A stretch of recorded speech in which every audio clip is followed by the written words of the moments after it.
नमस्कार, मैं हूं धर्मेंद्र। आप देख रहे हैं ऑनलाइन न्यूज इंडिया। विकास दुबे आखिरकार गिरफ्तार हो गया। यह खबर आपने टीवी पर देख ली होगी, लेकिन इस खबर की असली सच्चाई, इस खबर के पीछे किस तरह से पूरा षड्यंत्र रचा गया, वो आप तक पहुंचाने की कोशिश करेंगे। विकास दुबे अब परत दर परत जो है वो सच्चाई निकल करके सबके सामने आ रही है। पहले 2 दिन जहां उसने एनकाउंटर किया पुलिस वालों का एनकाउंटर किया, मैं सही बोल रहा हूं, उसने पुलिस वालों का जहां पर एनकाउंटर किया, 8 पुलिस कर्मियों को जहां पर शहीद किया, उसके 2 दिनों तक वो कानपुर देहात में ही रहा, लेकिन उत्तर प्रदेश की पुलिस पकड़ नहीं पाई। उसके बाद में खबर आती है कि ये ही विकास दुबे हरियाणा के फरीदाबाद में जो है वो पहुंच जाता है, लेकिन वहां से भी पुलिस को चकमा देकर के ये फरार हो जाता है। और उसके बाद में 14 घंटे का सफर करके, बिल्कुल ध्यान से सुनिए, 14 घंटे का सफर तय करके 774 किलोमीटर की दूरी तय करके यह विकास दुबे मध्य प्रदेश के उज्जैन में महाकाल मंदिर में पहुंचता है। और उसके बाद में वहां पर जाकर के 250 रुपए की पर्ची कटवाता है, अपना नाम विकास दुबे बताता है, और उसके बाद में फिर वहां पर स्थानीय मीडिया के सामने, स्थानीय पुलिस कर्मियों के सामने अपनी गिरफ्तारी देता है। अब मध्य प्रदेश की पुलिस कह रही है कि उसने विकास दुबे को गिरफ्तार कर लिया है। बिल्कुल नहीं, यह गिरफ्तारी कहीं से नहीं है, यह बल्कि विकास दुबे का सरेंडर है। अगर आपको गिरफ्तारी ही करनी होती और अगर आपको आपने गिरफ्तार किया होता तो आप जो है वो बैरिकेड लगा करके सीमा पर गिरफ्तार करते, मध्य प्रदेश उत्तर प्रदेश की जो सीमा है वहां पर वो गिरफ्तार करते, लेकिन ये उज्जैन के महाकाल मंदिर तक पहुंच गया और आप इसको गिरफ्तार नहीं कर पाए, और वहां जाकर के ये सरेंडर कर रहा है, तो आप अपनी पीठ थपथपा रहे हैं कि हमने इसको गिरफ्तार कर लिया। बिल्कुल नहीं, ये सरेंडर है। दूसरी बात यह है कि किस तरह से विकास दुबे ने मंदिर के अंदर जाकर के, महाकाल मंदिर के अंदर जाकर के, बहुत बड़ा मंदिर है महाकाल का मंदिर, मैं खुद वहां पर गया हूं, हमने वहां से रिपोर्टिंग भी किया है।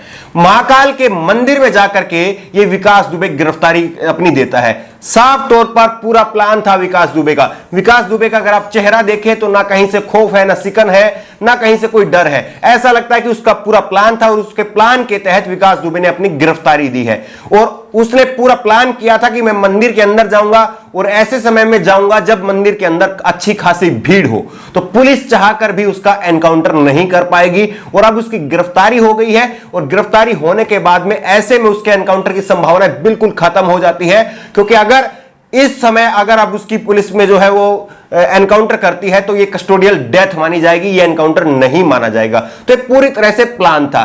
दूसरा, विकास दुबे तो गिरफ्तार हो गया, लेकिन विकास दुबे के साथ में जो विधायकों के संबंध रहे हैं, जो मंत्रियों के संबंध रहे हैं, जो सांसदों के संबंध रहे हैं, क्या उनके भी गिरफ्तारी हो पाएगी? और दूसरी बात यह है कि किस तरह से मंदिर के अंदर जो है इसकी गिरफ्तारी हुई है। और उसके बाद में सुधीर चौधरी ने एक ट्वीट किया, और सुधीर चौधरी ने अपने ट्वीट में लिखा है, गैंगस्टर विकास दुबे उज्जैन में गिरफ्तार। सवाल यह है कि वो उत्तर प्रदेश से मध्य प्रदेश तक इतने राज्यों की सीमाएं पार करते उज्जैन कैसे पहुंचा?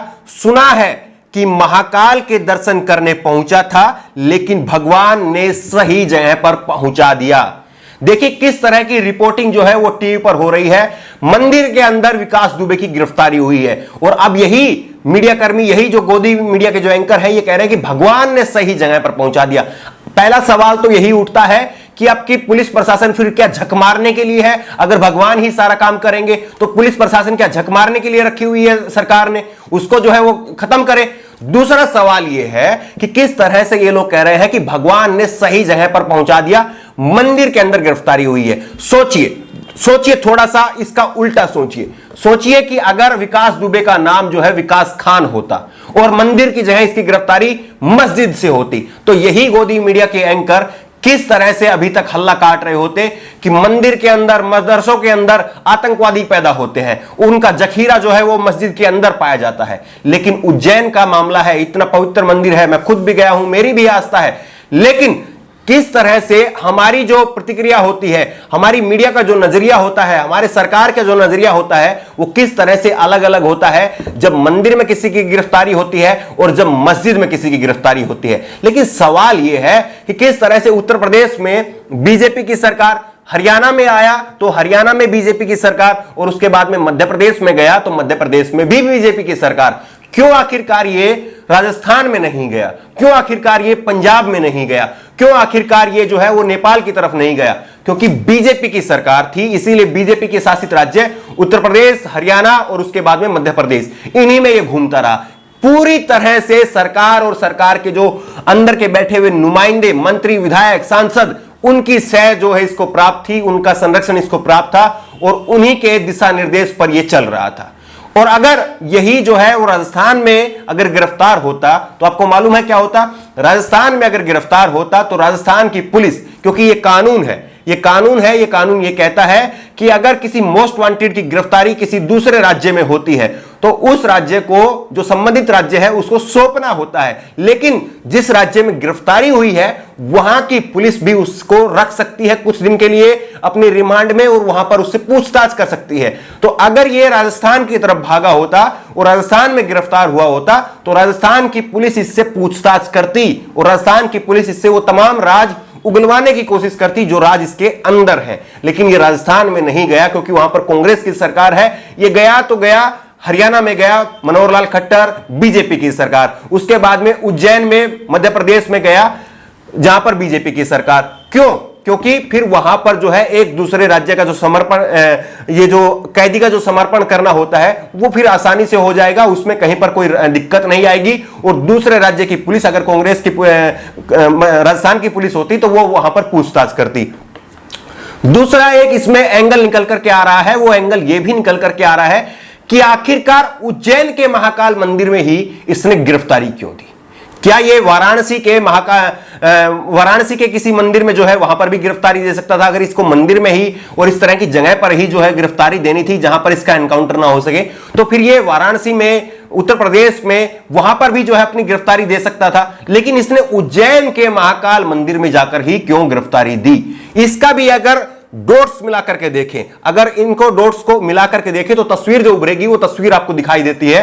तस्वीर ये कहती है कि उज्जैन के महाकाल मंदिर में गिरफ्तारी करवाने के पीछे, क्योंकि पूरी तरह से ये प्लान है, पूरी तरह से ये प्लान है कि किस तरह से उत्तर प्रदेश की पुलिस इसको गिरफ्तार नहीं करती है, हरियाणा की पुलिस इसको गिरफ्तार नहीं करती है, मध्य प्रदेश की पुलिस इसको गिरफ्तार करती है। क्योंकि उज्जैन वो एरिया है, उज्जैन वो इलाका है जहां पर 24 विधानसभा सीटों को लेकर के उपचुनाव होने हैं। अब उज्जैन के जो गृह मंत्री हैं नरोत्तम शर्मा, वो इसको लेकर के अपनी पीठ थपथपा रहे हैं। वो कह रहे हैं कि मध्य प्रदेश की पुलिस ने, देखिए जो काम उत्तर प्रदेश, हरियाणा, राजस्थान की पुलिस जो है वो नहीं कर पा रही थी, वो मध्य प्रदेश की पुलिस ने कर दी है। इसको लेकर के नरोत्तम शर्मा जो है वो अपनी पीठ थपथपा रहे हैं। तो सीधे सीधे तौर पर यह संकेत है कि आने वाले 24 विधानसभा सीटों के उपचुनाव में भी इस मुद्दे को उछाला जाएगा कि देखिए मध्य प्रदेश की पुलिस कितनी ताकतवर, कितनी सिंघम है कि उसने विकास दुबे जैसे आतंकवादी को गिरफ्तार कर लिया। इसको लेकर भी जो है वो विधानसभा के उपचुनाव में जो है इसको मुद्दा बनाया जाएगा। तो पूरी तरह से आप जो है वो dot dot dot dot dot जो है उनको मिला करके देखिए, तस्वीर आपके सामने बिल्कुल साफ हो जाएगी और पूरी तरह से आपको यह पता चलेगा कि किस तरह से विकास दुबे सरकार के ही संरक्षण में अभी तक घूम रहा था। नहीं तो आप बताइए कि वो 450 किलोमीटर की दूरी कानपुर से तय करके वो फरीदाबाद में पहुंच जाता है और फरीदाबाद से 774 किलोमीटर की दूरी तय करके 14 घंटे का सफर तय करके वो उज्जैन में पहुंच जाता है। क्या किसी आम व्यक्ति की, जिसकी किसी के साथ में कोई कनेक्शन ना हो, जो कि कोई एक आम अपराधी, उसका भी जो है, क्या आपको संभव लगता है कि वो इतनी दूरी तय कर सकता है और वो इतना घूम सकता है? और जिस तरह से मैंने आपको बताया कि मीडिया जो है आज कह रही है कि भगवान ने उसको सही जगह पर पहुंचा दिया। अगर यही कोई विकास दुबे की जगह विकास खान होता और मस्जिद में इसकी गिरफ्तारी हुई होती तो सोचिए कि ये मीडिया, गोदी मीडिया कितना तांडव मचा रही होती और बीजेपी के जो प्रवक्ता है वो कितना तांडव मचा रहे होते। लेकिन एक करारा तमाचा है उत्तर प्रदेश की पुलिस के मुंह पर भी, हरियाणा की पुलिस के मुंह पर भी और मध्य प्रदेश की पुलिस के मुंह पर भी, क्योंकि तीनों राज्यों में ये घूमता रहा।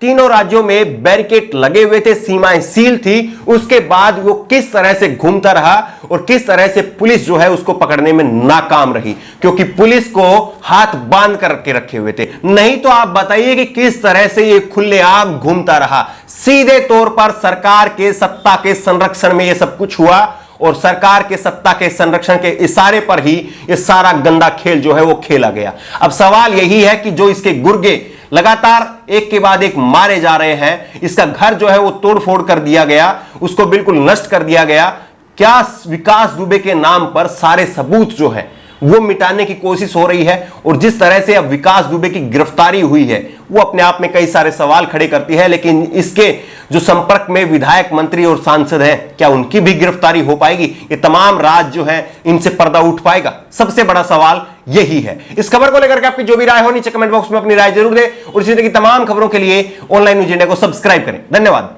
इस खबर को अभी लाइक करें, शेयर करें और ऑनलाइन न्यूज इंडिया की सभी खबरें अपने मोबाइल फोन पर सबसे पहले देखने के लिए अभी चैनल को सब्सक्राइब करें और घंटी जरूर दबाएं।